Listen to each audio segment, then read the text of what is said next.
시청자 여러분 반갑습니다. 정의유화입니다. 오늘은 그 봉생기념병원 자천동의 봉생기념병원 신경과에 지난 시간에는 이원호 의무의사님하고 얘기를 나눴는데요. 오늘 우리 전승만 그 부장님하고 말씀을 나누겠습니다. 우리 전승만 선생님은 우리 병원에 오신 지 몇 년 되셨죠 이제? 지금 이제 21년째. 벌써 20년 넘었어요? 이야. 우리 봉생의 아주 미래를 짊어질 그런 동량입니다. 우리 신경과의 세컨맨이지만 아주 그 실력은 대단하시죠. 환자들이 인상이 좋아서 그런지 환자들이 아주 많은 걸로 제가 그런 얘기를 듣고 있습니다. 오늘은 선생님께서 여러 가지 신경과니까 여러 가지 다 이제 하시겠지만은 오늘은 지난 시간에 못한 이야기 중에서 치매에 대한 말씀을 좀 나누고요. 주로 전공하시는 게 신경과에서 어떤 영역이죠? 저는 주로 치매 환자를 많이 보고 있습니다. 그럼 요즘도 외래 환자 중에 치매가 많습니까? 네네. 그러니까 치매라고 그러면은 그 그레이드를 어떻게 나눕니까? 아주 초기가 있을 거고 심한 게 있을 텐데. 일단은 이제 금방금방 기억이 나지 않는 금방증부터 시작을 해서 이제 방금 먹은 음식이나 이제 방금 들은 이야기가 생각나지 않는 이런 증상에서 시작을 하고 좀 더 심해지면 이제 어제 있었던 일도 기억이 나지 않고 주변 사람의 이름도 잘 생각이 나지 않고 하고 싶은 말을 할 때 단어가 잘 생각나지 않는 이런 증상들도 생기고요. 좀 더 심해지면 그 의심을 한다거나 이런 증상이 생기고 이제 현관 비밀번호를 잊거나 이렇게 해서 집에 들어가는데 문제가 생기거나 이제 이런 일이 생길 수 있고 익숙한 길에서 길을 잃어가지고 헤매는 일이 이제 생기게 그럼 그거를 지금 그레이드를 예를 들면 1에서 5까지 나눈다든지 이게 나눕니까 어떻습니까? 보통은 이제 경증 초기 그리고 중등도 중간 단계 그리고 지금 앞에 말씀한 어제 누구하고 만나서 기억 안 나는 정도면 네. 그러면 그건 초기 증상이에요? 초기 증상이라고 볼 수 있습니다. 나는 이미 초기 증상 완 것 같은데. 근데 이제 금방증도 이제 정상적인 노화에서 생길 수 있기 때문에 금방증과 그리고 이제 치매를 구분하는 그런 중요한 이제 그런 포인트들이 있는데 정상적인 금방증은 힌트를 준다거나 하면 다시 이제 기억을 해낼 수가 있습니다. 근데 실제로 이제 조금 심해진 치매인 경우에는 힌트를 주거나 이렇게 해도 했던 이야기나 했던 약속 자체를 이제 기억을 하지 못하는 아예 입력이 되지 않는 단계를. 보니까 저는 아직 한 번도 안 해봤습니다만 그 심리 검사를 하는 거예요. 네네. 그 굉장히 꽤 시간이 좀 걸리던데. 네, 그렇습니다. 몇 분 정도 걸릴 거 하면은? 아주 잘 수행하면 1시간 정도 걸리고요. 인지 좀 장애가 있으면 1시간 반 정도 걸리는 그런 검사를 하는 것이 기본입니다. 왜냐하면 인지가 떨어져 있는 것이 증명이 되어야 그렇죠. 치매라고 할 수가 있는 거죠. 정상적인 이제 나이가 들어가면서 생기는 금방증을 전부 치매라고 할 수는 없고 그 중에서도 이제 학력과 나이를 고려할 때 그 연령군에서의 어떤 정상 범위를 벗어나는 것을 문제로 해야 됩니다. 그럼 그게 검사할 때 1시간에서 1시간 반 걸리면은 하루에 한 사람이 한 환자 8시간 근무 시간도 할 수 있는 게 7명, 8명 밖에 안 되겠네요? 실제로 검사를 하고 나면 그것들에 대한 자료를 분석을 하고 보고서를 써야 되기 때문에 실제로 한 명이 그런 긴 검사는 하루에 많으면 2개, 오전에 하나, 오후에 하나. 그래요? 예. 근데 지금 우리 병원에 그러면 심리검사들 심리사가 정식으로 3명이 있습니다. 3명이 있고. 그럼 전 선생님 지금 외래 보면은 제가 보니까 하루에 80명씩도 보고 어떨 때는 100명 가까이 되고 그러는데 그 중에서 치매 환자가 차지하는 게 몇 %쯤 돼요? 치매 환자가 한 30-40%는 됩니다. 다른 그럼 그 검사를 다 하신 분들이에요? 인지 검사 이런 걸? 일단은 첫 진단이 중요하기 때문에 세밀한 검사는 이제 인지가 나빠지거나 연세가 드시면 모든 분들에게 하기는 어렵고요. 처음 내원하셔서 인지 장애에 대해서 걱정하시는 분들에게 이제 세밀한 검사를 하게 되고, 일단 진단을 받아서 약을 드시는 분들은 그런 세밀한 검사가 항상 필요하지는 않습니다. 꼭 이제 특별한 어떤 상속의 문제라든지 이런 문제 때문에 세밀하게 봐야 되는 경우가 아니면 그 정도만 우리가 척도만 이렇게 평가하게 간단한 검사로 대처를 하고 있습니다. 이게 간단하게 할 수 있는 검사도 있다 이 말이죠. 예, 조금 축약해서 전체적인 정도만 이렇게 감별해서 약을 쓰는 이제 단계를 조절을 하거나 약제를 변경해야 되는 것을 객관적으로 한마디로 이야기를 하면 네. 치매는 도대체 뭡니까? 치매는 정상적으로 내가 수행할 수 있던 이런 그 발달되어 있던 인지 기능들이 후천적으로 문제가 생겨서 잘 수행하는 일들에 문제가 생긴 경우를 말합니다. 문제가 생기는 원인이 단순한 기억력뿐만이 아니고 어떤 시간에 대한, 어떤 장소에 대한, 사람에 대한 진압력을 포함해서 계산 능력이라든지 어떤 일을 수행해 나가는 수행 능력이라든지 언어 능력이든 이런 여러 가지 인지 영역에 있어서 문제가 생김으로 인해서 어떤 일상생활에 문제가 생기는 기억력은 그 중에 일부에 네네, 불과한 그렇습니다. 거구만요. 네. 그러면 자기 부인, 자식 이렇게 가족 정도만 알아보는 수준 같으면 치매가 꽤 심한 것 아니에요? 주변에 그렇죠. 한 중간쯤 되면 그렇게 되고 조금 더 심해지면 이제 가족을 잘 못 알아보게 됩니다. 나중에는 말기가 되면 자신을 못 알아보죠. 거울을 보고 자기를 따라한다고 화를 내고 싸우는 경우가 말기에는 종종 볼 수 있습니다. 네. 그래 따지면 우리가 보통 신경외과적으로 제가 신경의사니까 따지면 그레이드를 1, 2에서 뭐 한 5, 6까지 이렇게 분류를 해야 될 것 같은데 신경과에서 그걸 분류하지 않아요? 그 치매 척도 평가에서는 뭐 0부터 6까지 이렇게 아주 세분하게 나누어져 있는데 일반적으로는 예, 초기, 중기, 그러니까 말기 치료 방법이나 이런 것이 큰 차이가 없으니까 네네. 초중말로 이렇게 나누는 것 네네. 같네요. 지금 어떻습니까? 그 치매에 생기는 그러니까 연령층이 조금씩 젊은 쪽으로 가고 있는 느낌은 들지 않습니까? 그렇지는 않고요. 이제 워낙 고령이 많아지셨기 때문에 아주 유전적으로 문제가 되거나 해서 60세 이전에 생기는 초록이 치매보다는 노인성 치매가 더 많은 것 같습니다. 아, 초록이 치매는 그좀 유전성입니까? 유전성이 있는 경우들이 좀 있고. 있습니다. 네. 근데 지금은 이제 뭐 여성의 경우에 평균 수명이 85세가 넘어서니까 네. 뭐 거의 이제 어느 정도의 뭐 건망증은 다 있는 거고 저도 지금 이미 건망증이 조금씩 오는 것 네, 같고요. 네, 네. 그러면 치매는 뭐 거의 나중에 100% 다 올 것 같은데 주로 그 평균 시작 연령이 얼마쯤 되는 것 같습니까? 치매 증상이 나타나기 한 20년 전부터 병적인 변화는 시작이 되기 때문에 단순하게 이야기할 수는 없지만 보통 인지장애로 오시는 분들이 최근에는 한 70대에서 초반에서 중반 정도에 오시는 것 같고요. 그러면 그분들도 한 20년 전, 55세에서 60세 네. 사이에 이미 치매가 시작이 됐다. 치매에 이제 관련될 수 있는 여러 가지 변화들이 시작될 수 있기 될 수 때문에 있다. 중년기의 건강 관리가 그래서 중요합니다. 그러면 지금 이제 말씀 나온 김에 그 건강 관리에 대해서 먼저 한번 이야기하죠. 그럼 이게 지금 이제 갈수록 치매 발병률도 더 늘어나는데 그것은 우리가 이제 수명이 늘어나니까 네네. 그런 것이 이렇게 보시는 것 같은데 그럼 나중에 이야기 좀 더 하도록 하고요.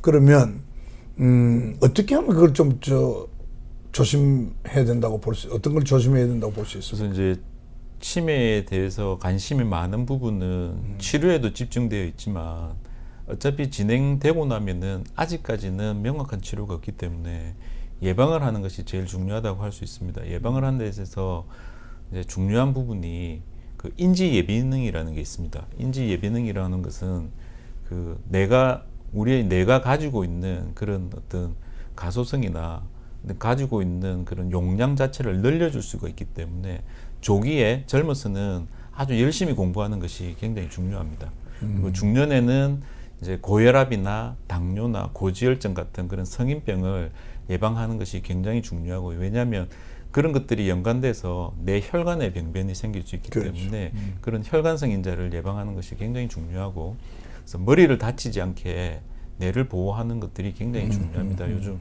그런 과격한 이런 운동들이 많아지면서 굉장히 위험한 상황들이 많기는 한데 뇌를 보호할 수 있는 그런 활동들이 굉장히 중요하고 그리고 금연 그리고 과음을 하지 않는 것 그런 것들이 굉장히 중요합니다. 그러니까 우리 일상 그 현대인들이 지금 사실 뭐 그런 데 대한 전혀 인지 없이 뭐 젊을 때부터 술 마시고 담배 피고 요즘 뭐 젊은 여성들도 뭐 소주 한두 병 여사를 마시는 경우를 왕왕 보거든요.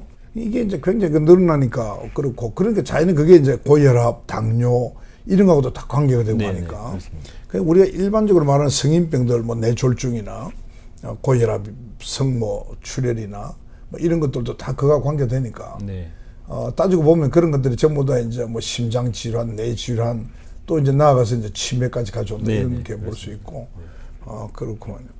그러니까 특별히 뭐 음식 같은 걸 조심해야 되는 거는 역시 이제 뭐 우리가 흔히 말 달고 짭고 뭐, 네. 뭐 이런 것들인가요? 뭐 어떤 걸 주로 싱겁고 그리고 과식을 하지 않고 그러니까 혈압을 조절하기 위해서는 짜게 먹지 않는 것도 중요하고요. 신선한 그렇지. 채소나 과일을 먹는 것이 중요하고 또 골고루 균형된 식단을 유지하는 것이 굉장히 중요합니다. 그래 일반적으로 우리가 고령이 되면 노인이 되면 나타날 수 있는 여러 질병 그 예방에 대한 식생활이 뭐 그게 같은 거다 그죠? 네, 맞습니다. 같은 그렇습니다. 그렇게 어렵지 않습니다. 그러게. 네. 최근에 이제 유명한 학술지에 그 발표된 위험 인자로 굉장히 중요한 것이 항상 의장님이 강조하시는 그 공기 오염, 미세먼지, 초미세먼지. 이런 것들이 치매를 유발할 수 있기 때문에 그러니까 제가 그 환경에도, 아까 네. 그 이야기 좀 하려고 한 것이 네, 네. 원인에 네. 예방에 말이죠. 지금 그 제가 이게 이제 옛날에 제가 기간지도 좀 옛날 담배를 좀 피웠으니까 네. 거기다가 제가 담배 끊은 지는 지금 이제 벌써 한 23년 되지만 그리고 제가 국회의장 할 때 또 이제 부의장 때 그 체류 가루를 또 확 마셨거든요. 네. 이제 그런 거까지 해서 이제 기관지도 상당히 나빠지고 폐질환도 폐 기능도 많이 떨어져 있죠 제가. 그래서 상당히 이제 그 이제 미세먼지에 제가 네. 예민한데 아마 대한민국에서 가장 예민한 데도 과언이 아닐 텐데요. 그 초미세먼지는 일반적으로 혈관벽도 뚫고 들어간다. 네, 네. 근데 이 이제 우리 일반인들이 미세먼지와 초미세먼지를 구별 못 하니까 그냥 마스크를 쓰면 다 예방되는 걸로 착각을 하는데 미세먼지도 어느 정도 심하면 마스크가 소용이 없는 것이고 초미세먼지는 아예 소용이 없고요. 아무튼 그 초미세먼지 때문에 저는 이게 뭐 과학적으로 증거도 없지만 치매가 분명히 늘어날 수밖에 없다. 그래 지금 제가 보고 있는데 그런 네. 리포트가 학술지에서 나왔고 예, 그렇게 네. 뭐 개인이 할 수 없고 정부 차원에서 해야 될 문제이지만 저희들이 다 같이 환경에 관심을 가져야 되는 이유이기도 합니다. 네. 그 리포트가 최근에 나온 게 몇 년 전부터 있었나요? 2020년도에 란셋지라고 란셋 유명한, 있죠. 예, 란셋에서 란셋지에서 발표됐어요. 3년 전에 처음 발표됐구나. 그래 제가 아는 분들 한 10년 선배들 예기치 않게 그 치매가 심해지는 경우를 보거든요. 네. 근데 그런 분들하고 이 대화를 해보니까 이 미세먼지에 대한 개념이 없어요. 제가 서울에서도 우리 젊은 청춘 남녀들이 미세먼지가 심한데 그 커피숍 바깥쪽에 테이블 같은 데 있으면 앉아가지고 맛있게 되는 거 보면서 네. 이거 좀 빨리 저거를 좀 개도를 해야 되겠다는 생각 제가 많이 했거든요. 이게 나이가 들면 50대에도 올 수가 있는 거 아니에요. 지금 그 보시기 어떻습니까? 앞으로 치매가 우리 사회에 큰 문제가 될 것 같지는 않습니까? 큰 문제가 될 가능성이 많습니다. 이제 인구가 역삼각형으로 줄고 있고 해서 부양해야 될 노인은 많아지고 이런 어떤 연금제도의 개혁이나 이런 것들이 필요한 이유도 이제 치매 환자가 많아지기 때문에 국가가 이렇게 부담해야 되는 사회가 전체 부담해야 될 문제가 코스가 엄청나죠. 네, 심각할 거로 보여집니다. 근데 지금 제가 이제 사실 그 윤석열 정부 들어왔을 때에 보건부를 만들어야 된다. 이제 보건과 복지를 분리해서 일부는 연결이 되어 있지만 그러나 장관은 대개 보면 복지 전문가들이 하거나 경제 전문가가 하는데요. 이제 보건부는 정말 이 의사 중에서 이런 예방의학이나 이런 이제 우리 저 선생님 같은 경우 같이 전체적인 어떤 것을 공부한 사람들이 좀 맡아야 이게 된단 말이죠. 그런데 그 진언을 했는데도 좀 검토를 하다가 뭐 포기를 한 것 같아요. 근데 지금 사실 보건부가 해야 될 일이 아마 우리 국민 건강이나 지금 정부 예산 복지 다 따지면 엄청난 포션이에요, 이게. 국방부 이상의 포션이 필요하다고 보는데 아직까지 그 정치인들의 거기에 대한 인식이 약해요. 의사 출신이나 이런 사람들이 이제 정치 많지 않잖아요. 제가 있을 때도 많이 떠들어 봐도 이야기를 해도 사람들이 그걸 그 중요성을 인정을 잘 못해요. 이게 참 문제입니다. 그러니까 우리 일선에서 우리 이제 지금 이 어려운 여건에서도 우리 의료인들이 이제 고생들 하고 있는데 지금 제가 지금 의료 생태가 막 붕괴되고 있는 것 같거든요. 이게 되면 이제 나중에 우리가 설 자리가 없는 거죠. 지금 뭐 예를 들면은 뭐 젊은 사람들이 다 개업하려고 그러잖아요. 얼마 전에 이거 모 의과대학에 한 과에 스텝이 4명인가 5명이 다 개업하고 나갔다고 그러거든요. 그러니까 대학병원이 이제 그래 되니까 이런 2차 종합병원에 있는 의사들은 이제 핏값에 가려고 그러는 거죠. 그럼 또 2차 종합병원에 사람 못 구하는 게 또 과를 닫아야 되고. 결국 이렇게 하나하나 꼭 도미노가 넘어지는 그런 걸 제가 많이 느끼고 있어요. 아마 이 뭐 오늘 치매하고는 좀 관계없는 이야기인지 모르지만. 근데 하여튼 참 이런 현상들 보면 참 답답한데, 이제 우리가 이제 의사로서 우리 소임을 다 해야 되지만, 또 뭐 세상이 돌아가는데, 또 그게 인간이라는 게 자연 오염되게 돼 있지 뭐 독야청청할 수는 없는 거 아니에요. 그게 참 디레마 같아요. 그러니까 진단 방법은 아까 말씀한 그 인지 검사 그것밖에 없습니까? 인지 검사를 해서 인지에 문제가 있다는 것을 확인하는 것이 제일 중요하고, 그 다음으로는 이제 원인을 이제 감별을 하기 위해서 뇌 영상 검사, MRI나 CT, 당연히 그리고 혈액 검사 같은 걸 하게 됩니다. 제일 중요한 목적은 치료 가능한 치매가 있기 때문에 한 10% 정도 되는데요. 아, 그래요? 근데 수두증이라든지 갑상선 기능에 어떤 장애가 있다든지 전해질의 불균형이나 아니면 간기능 콩팥 기능 장애로 인지가 나빠 보일 수 있기 때문에 그런 것들은 교정을 해주면서 다른 원인으로 치료할 수 있는 다른 원인들을 감별을 하기 위해서 반드시 그런 검사들을 그걸 한번 다시 정리를 해보자 하나하나. 네. 다시 치료 가능한 내 정세가 치료 가능한 치매를 감별하기 위해서 치료 가능한 치매는 정상 내압 수두증이라는 게 있고요. 그다음에 또 양성 종양 같은 게 있습니다. 뇌수막종 같은 양성 종양이 있음으로 인해서 이제 인지가 떨어져 있을 수도 있고, 뇌 이상이 있어서 어른들이 기억하지 못하지만 작은 뇌 외상으로 인해서 경막과 출혈이 있다든지 이런 것들은 간단한 외과적인 시술로서 다 해결할 수 있기 때문에 이런 치료 가능한 치매를 찾는 것이 먼저고, 그다음에 내과적인 어떤 질환으로 인해서 인지가 떨어질 수 있기 때문에 그게 이제 대표적인 갑상선 기능 이상이고요. 전해질의 불균형이라든지 뭐 간 기능, 콩팥 기능 이런 것들이 급성으로 나빠져서 인지가 떨어질 수 있기 때문에 그런 것들을 확인해서 교정을 해주면 그런 것들은 우리가 너무 현격하게 호전시킬 수 있는. 그게 그 외래에서 보시면 한 10%좀 차지해요. 전체적으로 한 10% 정도 볼 수 있습니다. 그러시구나.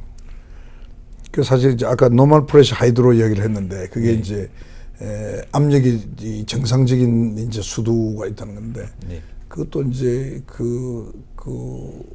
저희들도 그 신경외과에서 그걸 배우거든요. 그러니까 치매 환자와 똑같은 증세가 나타나죠. 그 이제 샨트라는 수술을 해서 이제 조금 좋아지게 할 수는 있을지 모르겠는데 그것도 제 기억에는 그게 효과가 그렇게 썩 좋지는 않았던 것 같은데요. 오늘 감사합니다. 시간 많이 내주셔서. 감사합니다. 고맙습니다.